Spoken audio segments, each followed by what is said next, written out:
பரோட்டா சால்னா வச்சு சூப்பராக ஒரு முட்டை மாஸ் பண்ண போகிறோம். முட்டை மாஸாகவே இருக்கும் டேஸ்ட்டும். இது புதுக்கோட்டை மாவட்டத்தில் ரொம்ப ஃபேமஸான ஒரு டிஷ்ஷுன்னு சொல்கிறாங்க. நம்மளும் அதை ட்ரை பண்ணி பார்ப்போம்.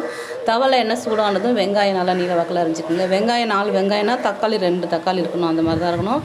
வெங்காயம் வந்துங்க கொஞ்சமாக உப்பு சேர்த்து லைட்டாக கண்ணாடி பதம் வந்ததும் தக்காளி ஒரு 2 தக்காளி நீல வாக்கில் அரிஞ்சு நம்ம அதையும் சேர்த்துக்கலாம்.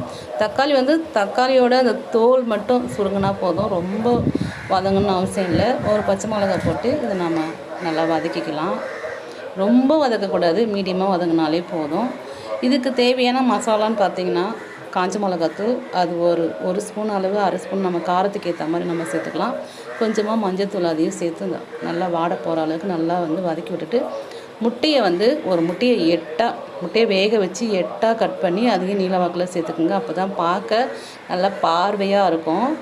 இது கொஞ்சம் லைட்டாக அப்படி இப்படிமா கலந்து விட்டுட்டு நம்ம பரோட்டாக்கு வாங்கின அந்த சால்னா இருக்குங்களே, அந்த சால்னாவை நம்ம சேர்த்துக்கலாம்.